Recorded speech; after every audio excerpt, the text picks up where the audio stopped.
Hi friends, welcome to Madhu smart tutorial. Friends, ఇప్పుడు ముఖ్యమైన current affairs discuss చేసుకుందాం. First question, Russia Ukraine మధ్య మొదటి విడత చర్చలు జరిగిన ప్రాంతం ఏది? Answer B, Belarus.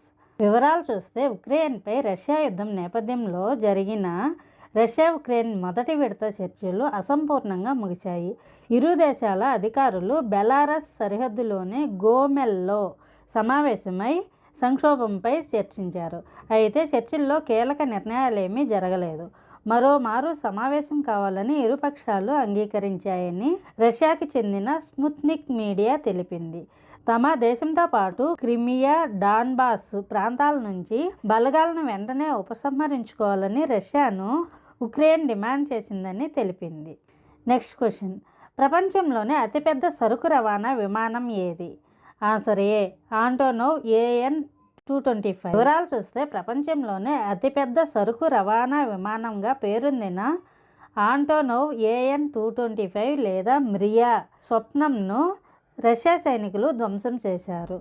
ఉక్రెయిన్ రాజధాని కీవ్ సమీపంలోనే హోస్ట్మేల్ ఎయిర్బేస్లో మరమ్మత్తు కోసం నిలిపి ఉంచిన మిరియాపై రష్యా జవాన్లు దాడికి పాల్పడ్డారని, విమానం చాలా వరకు ధ్వంసమైందని ఉక్రెయిన్ అధికారులు ప్రకటించారు. మిరియా అని ముద్దుగా పిలుచుకునే ఆంటోనోవ్ AN-225 విమానం వెడల్పు 290 అడుగులు, పొడవు 275 అడుగులు, ఎత్తు 59 అడుగులు. 1980వ దశకంలో సోవియట్ యూనియన్ హయాంలో కీవ్కు చెందిన ఆంటోనోవ్ కంపెనీ నిర్మించింది. అమెరికా, సోవియట్ యూనియన్ మధ్య ఉద్రిక్తతల నేపథ్యంలో అప్పటి అవసరాల కోసం ఈ విమానాన్ని అందుబాటులోకి తెచ్చారు. సోవియట్ యూనియన్ పతనం తర్వాత సరుకు రవాణా కోసం ఉపయోగిస్తున్నారు. ఇతర దేశాలు సైతం ప్రకృతి విపత్తుల సమయంలో మిరియాను ఉపయోగించుకుంటున్నాయి. కోవిడ్-19 మహమ్మారి వ్యాప్తి ఉధృతంగా ఉన్న సమయంలో మిరియా విమానంలో ఔషధాలు, వైద్య పరికరాలను చేరవేశారు. 1988 నుంచి నిరంతరాయంగా సేవలందిస్తూనే ఉంది. వైమానిక రంగంలో ఉక్రెయిన్ శక్తి సామర్థ్యాలకు మిరియాను ఒక ప్రతీకగా భావిస్తుంటారు. నెక్స్ట్ క్వశ్చన్, యూరోపియన్ యూనియన్లో తమకు సభ్యత్వం ఇవ్వాలని విజ్ఞప్తి చేసిన దేశం ఏది? Answer C, Ukraine. వివరాలు చూస్తే, యూరోపియన్ యూనియన్లో తక్షణమే తమకు సభ్యత్వం ఇవ్వాలని ఉక్రెయిన్ విజ్ఞప్తి చేసింది. ప్రత్యేక విధానంతో కూటమిలో తమకు వెంటనే చోటు కల్పించాలని ఉక్రెయిన్ అధ్యక్షుడు జెలెన్స్కీ యూను కోరారు. యూరోపియన్లతో కలిసి ఉండటమే తమ లక్ష్యమని, ముఖ్యంగా సమానత్వ సాధన అవసరమని చెప్పారు. రష్యా దాడిలో ఉక్రెయిన్ పిల్లలు చనిపోయారని ఆయన విచారం వ్యక్తం చేశారు. తమ ప్రతిదాడిలో రష్యా సైనికులు మరణించారన్నారు. నెక్స్ట్ క్వశ్చన్, యుద్ధరంగంలోకి ప్రవేశించిన మాజీ మిస్ ఉక్రెయిన్ ఎవరు? Answer D, Anastasia Lenna. వివరాలు చూస్తే, తమ దేశంపై దండెత్తిన రష్యా దళాలకు వ్యతిరేకంగా ఉక్రెయిన్ ప్రజలు విరోచిత పోరాటం సాగిస్తున్నారు. ఉక్రెయిన్ సైన్యానికి తోడుగా వేలాది మంది ఆయుధాలు ధరించి రణభూమిలోకి ప్రవేశిస్తున్నారు. ప్రముఖ మోడల్ మాజీ మిస్ ఉక్రెయిన్ అనస్టాసియా లెన్నా కూడా ఆయుధం చేబూనారు. నెక్స్ట్ క్వశ్చన్, EUలో ప్రస్తుత సభ్య దేశాల సంఖ్య ఎంత? Answer B, 27. వివరాలు చూస్తే, ఐరోపా దేశాల సమాఖ్య EU నుంచి బ్రిటన్ వైదొలిగిన తర్వాత 27 దేశాలు సభ్య దేశాలుగా కొనసాగుతున్నాయి. EU దేశాల ఉమ్మడి కరెన్సీ యూరో. EUలోని 27 సభ్య దేశాలు మరియు వాటి రాజధానుల గురించి చూద్దాం. 1, Austria Vienna. 2, Belgium Brussels. 3, Bulgaria Sofia. 4, Croatia Zagreb. 5, Cyprus Nicosia. 6, చెక్ Republic Prague. 7, Denmark Copenhagen. 8, Estonia Tallinn. 9, Finland Helsinki. 10, France Paris. 11, Germany Berlin. 12, Greece Athens. 13, Hungary Budapest. 14, Ireland Dublin. 15, Italy Rome. 16, Latvia Riga. 17, Lithuania Vilnius. 18, Luxembourg City. 19, Malta Valletta. 20, Netherlands Amsterdam.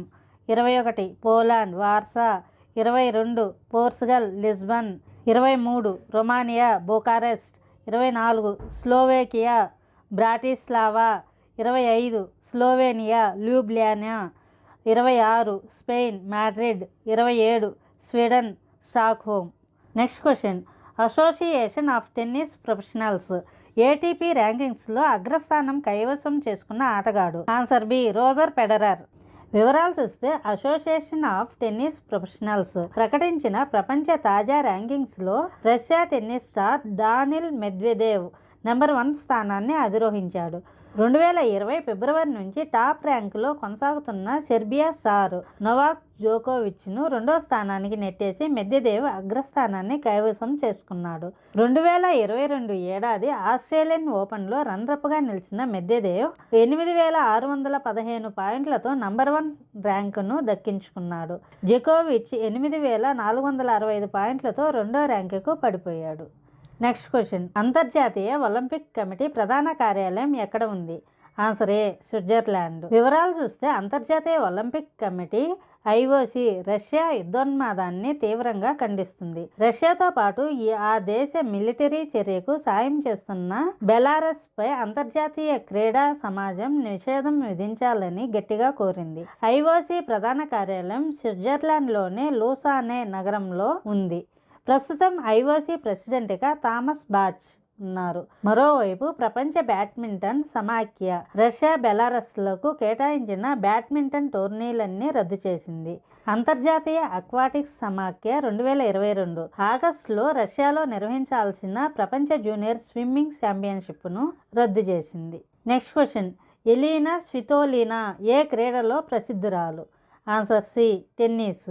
వివరాలు చూస్తే Ukraine tennis star ప్రపంచ 15వ ranker Elina Svitolina ఇకపై మహిళా tennis సంఘం టోర్నీలలో గెలిచిన prize money మొత్తాన్ని తమ సైన్యానికి విరాళంగా ఇస్తానని ప్రకటించింది. ఆమె ఈ వారం మాంటేరీ సహా ఇండియన్ వెల్స్, మయామి టోర్నీలలో పాల్గొననుంది. రష్యా యుద్ధంతో ప్రస్తుతం ఉక్రెయిన్ అంతటా భయానక పరిస్థితులు నెలకొన్నాయి. నెక్స్ట్ క్వశ్చన్, పంజాబ్ కింగ్స్ కొత్త కెప్టెన్గా ఎవరు ఎంపికయ్యారు? Answer D, Mayank Agarwal. వివరాలు చూస్తే ఐపీఎల్ 2022 సీజన్ కోసం పంజాబ్ కింగ్స్ ఫ్రాంచైజీ తమ జట్టు కెప్టెన్ను ప్రకటించింది. టీంలో కీలక ఆటగాడైన ఓపెనర్ మయాంక్ అగర్వాల్కు పంజాబ్ సారథ్య బాధ్యతలు అప్పగించింది. మయాంక్ 2018 నుంచి పంజాబ్కు ఆడుతున్నాడు. పంజాబ్కు ముందు లీగ్లో మయాంక్ ఢిల్లీ, పూణే, బెంగళూరు జట్ల తరపున ఆడాడు. ఓవరాల్గా అతను 11 సీజన్లలో ఐపీఎల్లో 135.47 స్ట్రైక్ రేట్తో 2131 పరుగులు చేశాడు. సెబీ చైర్పర్సన్గా బాధ్యతలు చేపట్టనున్న తొలి మహిళ ఎవరు? Answer B, Madhabi Puri Buch. వివరాలు చూస్తే Securities and Exchange Board of India SEBI SEBI నూతన చైర్పర్సన్గా మాజీ బ్యాంకర్ మాధవి పూరి బుచ్ ఎంపికయ్యారు. దీంతో సెబీ చైర్పర్సన్గా బాధ్యతలు చేపట్టనున్న తొలి మహిళగా మాధవి నిలవనున్నారు. సెబీ నిర్వహణకు ప్రైవేట్ రంగం నుంచి ఎంపికైన తొలి వ్యక్తిగా కూడా మాధవి గుర్తింపు పొందారు. సెబీకి పూర్తికాలపు తొలి మహిళా సభ్యురాలిగా కూడా మాధవి సేవలందించారు. సెబీ ప్రధాన కార్యాలయం ముంబైలో ఉంది. Thank you for watching this video. Thank you friends. ఈ వీడియో మీకు నచ్చినట్లయితే లైక్ చేసి మీ ఫ్రెండ్స్కి తప్పకుండా షేర్ చేయండి. అదేవిధంగా ఇప్పటి వరకు ఛానల్ సబ్స్క్రైబ్ చేయకపోతే సబ్స్క్రైబ్ చేసి పక్కనే ఉన్న బెల్ ఐకాన్ యాక్టివేట్ చేయండి. నేను పెట్టే ప్రతి ఒక్క వీడియో మీకు నోటిఫికేషన్ రూపంలో అందుతుంది.